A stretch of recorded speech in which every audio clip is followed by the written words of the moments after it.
Hey everybody, my name's Chris Steele and this is Investing in Your Health. I want to welcome everybody. We're talking about investing in your health, which is your biggest asset. I want to thank First Community Bank for the opportunity to talk to you guys and Dr. Jeff Angel, who's our expert today. I want to tell you a little bit about Dr. Angel. He has been practicing in Batesville, Arkansas in orthopedic surgery for 20 plus years. He has been a member of the Academy of Orthopedic Surgery, the AAOS, for that whole period in time, and he was appointed to their board of counselors back in 2013, and that's the group of people that really advises them nationally on what to do. For the last probably 4 years, Jeff served on the board of the Perioperative Surgical Home Collaborative, that whole steering committee. He's been the representative for the AAOS for that, and he's been doing that at a really high level, serving nationally there. He also recently, in 2014, got his master's in finance and business intelligence along with healthcare administration. So not only a great surgeon who's well respected in our community, he also serves nationally and has experience even outside of medicine. So today, Dr. Angel is going to be talking to us a little bit about investing in your health as far as joint health and bone health goes. He's an expert there, and I think now that we're all at home a little bit more, he's going to give us some tips to stay healthy, and I think that's something that I know personally I'm looking forward to, and hearing from you guys, it's something that y'all have been pretty eager to hear about as well. So we're going to have some questions with him, hear from him, and then we're going to actually have a Q&A session at the end of it with a few questions you guys have sent in on some specific questions for Dr. Angel. So with that, Dr. Angel, thanks so much for joining us. You bet. I know you went to the University of Arkansas for up in Fayetteville, and you were there a few years before I was there. So can you tell us a little bit about your background as well? Yeah, I grew up in Cabot, Arkansas, and after that I decided to pursue college at University of Arkansas at Fayetteville, like you said. And when I finished that, I knew my calling was in medicine, so I applied at University of Arkansas College of Medicine and attended there for 4 years. Fell in love with orthopedics on some of my rotations and decided to do orthopedic surgery. So that was another 5 years, and then moved to Batesville when I finished my orthopedic residency. So after high school, so you did 4 years of college, 4 years of medical school, and then 5 years of residency after that? Yes. Okay, well, that's exciting. Yeah, so like I tell my the kids and other kids that want to look into medicine, I've finished the 25th degree, so 13 years after high school, and but it was a lot of fun along the way, and very worth it, and a great calling to be in orthopedic surgery. Great, and then I guess you felt cheated by only getting that amount of education and decided to get a master's after that? Yes, you know, I kind of ran out of TV shows to watch, and after we empty nested and our kids left the house, I found myself at night needing some things to do, so I decided to enroll online and went in and did that, and found it fascinating, a lot of the things that were going around the world, and the online learning is such a great format. Oh, that's exciting. That's exciting. Well, I'm glad to have you here. For y'all that don't know, me and Dr. Angel work together in anesthesia in this OR quite a bit. We've worked on national committees together, so he's a friend and a colleague, and that's a lot of fun. As an anesthesiologist, I feel obliged to ask you, is the table height okay and the chair height okay for you for this operation, for this procedure? Everything's adjusted okay, Dr. Steele. Perfect. Good. I'm excited. So, what made you decide to become an orthopedic surgeon? Well, when I was in high school, I was playing football and had a knee injury. And when I had the knee injury, I went through the process of having knee surgery and got my first encounter with an orthopedic surgeon. Actually had a second knee injury and had a second surgery. And through that process, I decided that's exactly what I wanted to do when I grew up, was to become an orthopedic surgeon and do the things that he had done for me. That's great. That's great. And I think that's a lesson to all of us as God works in mysterious ways. Probably without those two injuries, you would have been playing in the NFL and not been an orthopedic surgeon, right? Well, I'm not so sure about that, but it could have been a different crossroads for sure. Perfect. Perfect. Well, you've been doing orthopedic surgery how long? Going on 26 years. 26 years. And your main office is in Batesville. I know that's where your main clinic is, and you operate at White River Health System. But do you do clinics in other areas as well? I think you travel. Yeah, a little bit. we travel to Newport, to Heber Springs, and Cherokee Village, and I go to all three of those places at least once a month, and it's really an opportunity for people.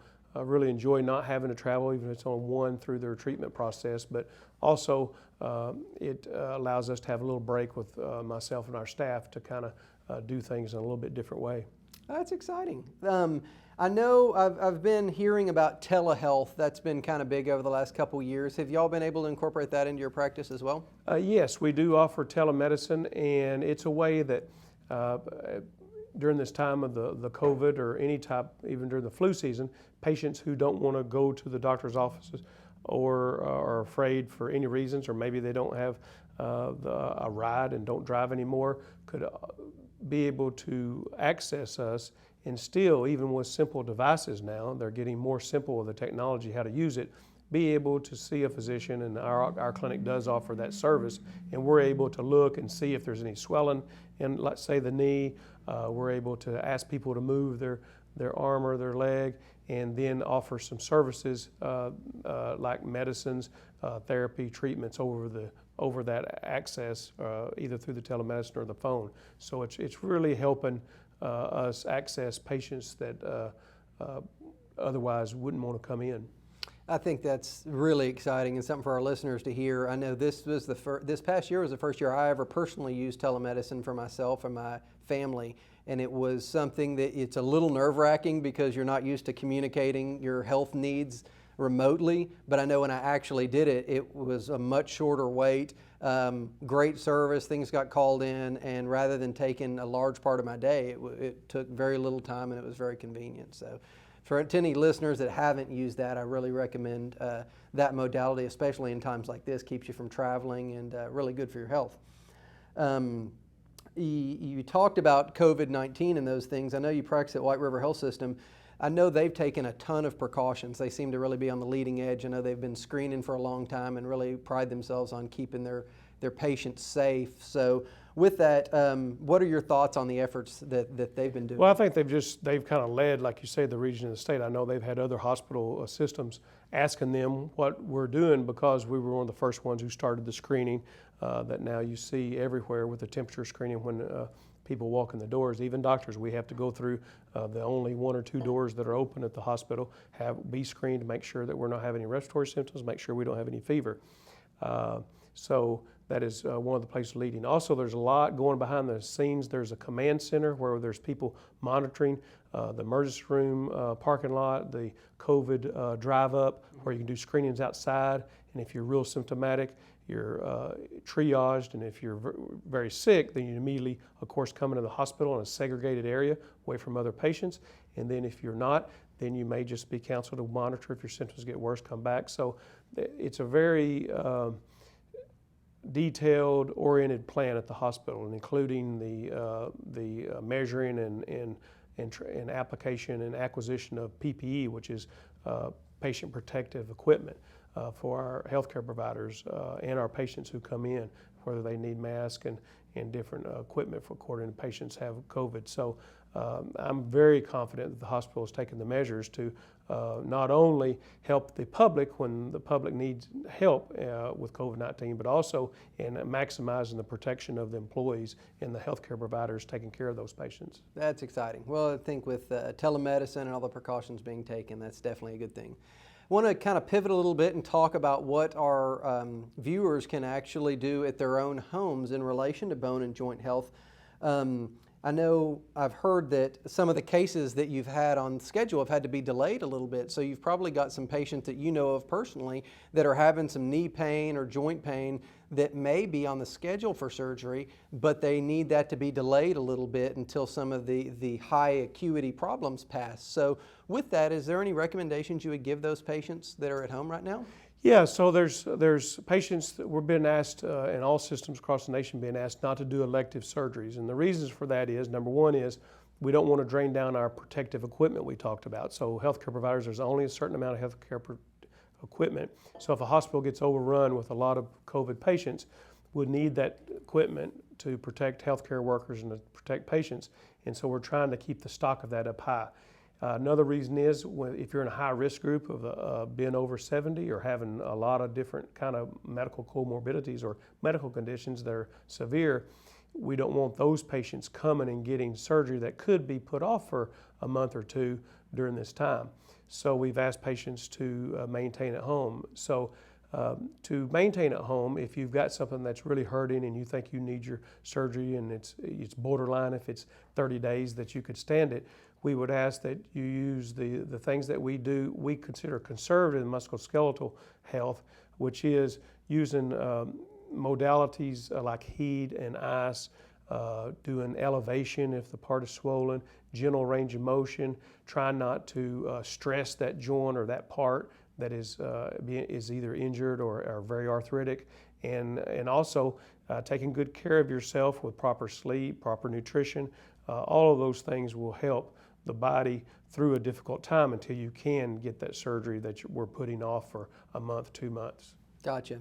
Well, with that, so that's some good advice for people who we know need surgery. What about people that don't right now have any problems with their joints or anything? Do you have any recommendations for people who aren't necessarily suffering from joint pain, but they know, hey, I could possibly get it? What are some things to stay healthy that they can? Yeah, that's a great point, Chris, because even myself, I'm trying to follow these principles, and it's hard because I'm usually more active and going more places, and I'm kind of staying at home more. So we all have to think about our own health, even though we're not getting COVID. That what are the health consequences of being cooped up at home? And so going back to your basics, and that is proper nutrition. I know somebody joked about that they'd gained a lot of weight because they'd eaten up their supply of food at home, and so proper nutrition. Try not to overeat when we're maybe pacing the floors or nervous at home or watching the news all the time with all the information that's being blasted at us. Number two is a great way of not only diverting away from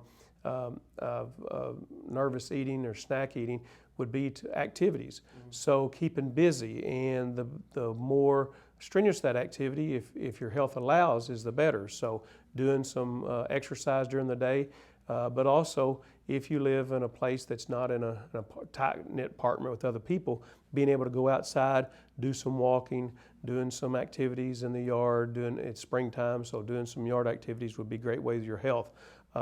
Finally, like we talked about with the other patient, doing simple modalities, stretching extremities or your knees or your arms, using the over-the-counter medicines like ibuprofen, Tylenol, and Aleve if your provider has told you that those are okay for you, and using common sense on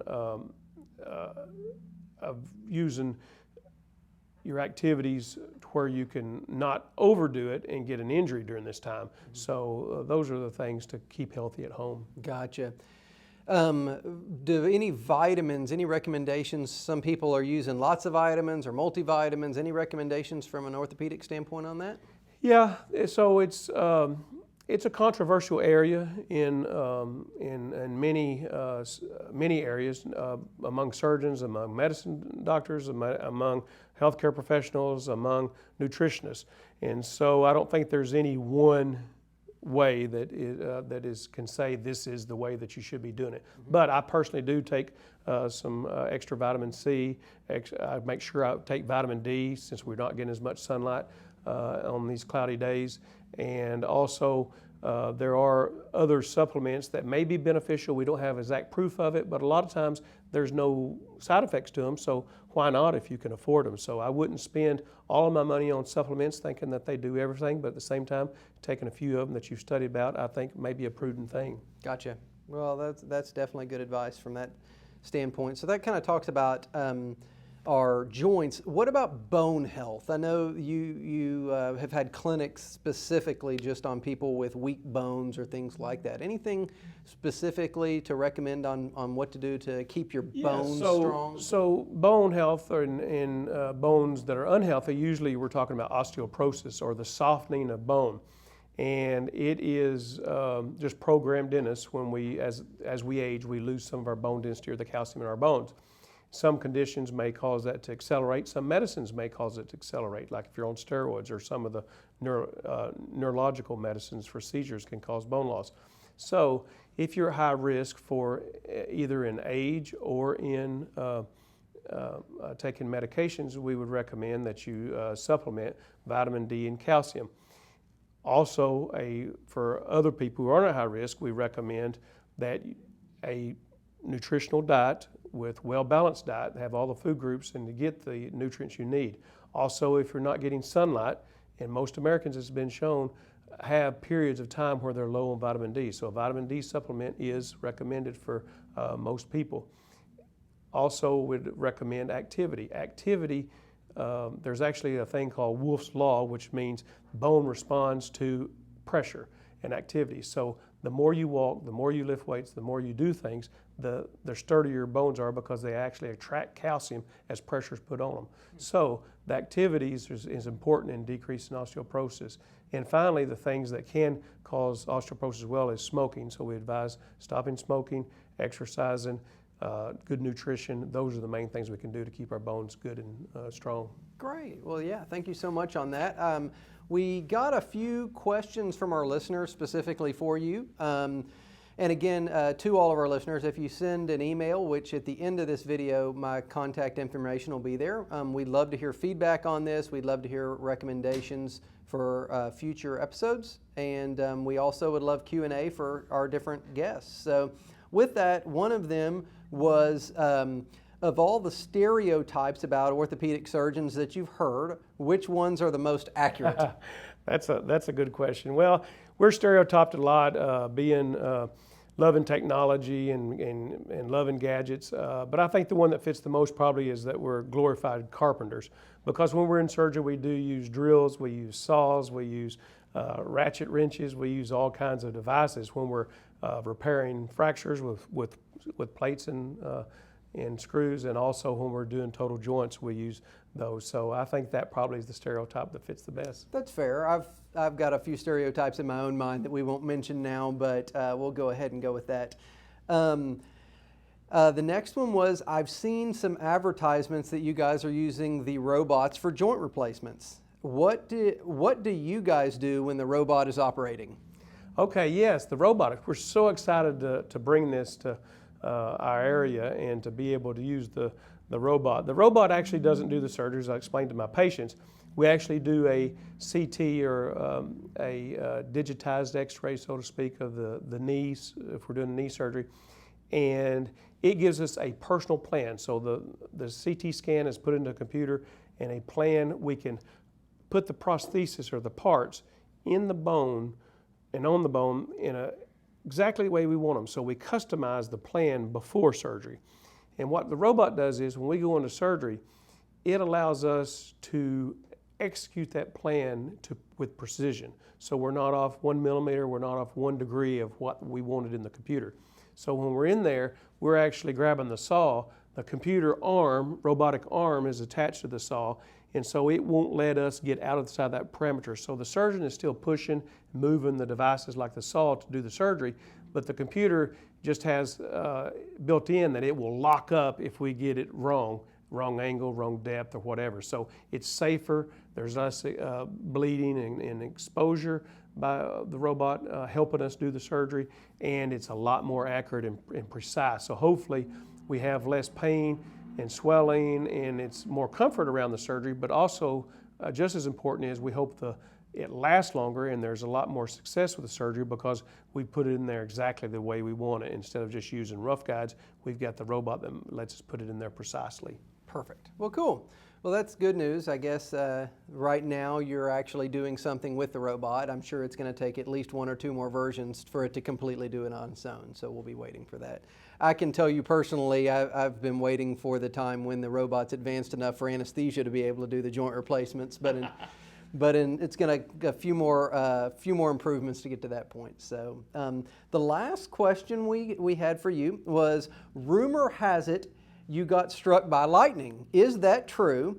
And if so, does that mean you're really lucky or unlucky?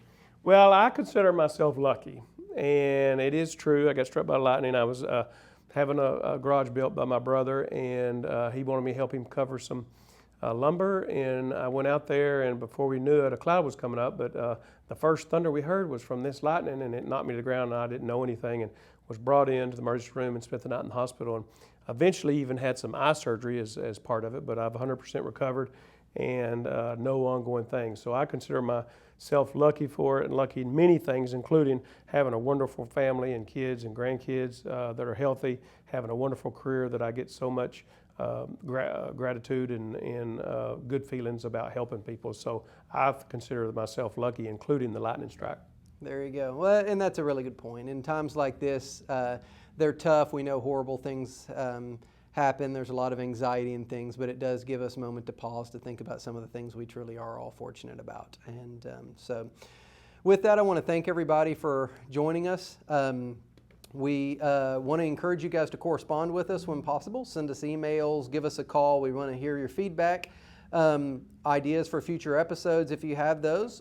Coming up, we're going to be talking about pet health, dental health, spiritual health, reproductive health, heart health, and many other types of health from experts across the country. So again, I'm looking forward to hearing from you guys. We want to thank you again, Dr. Angel, for your time with us today. And also want to thank First Community Bank.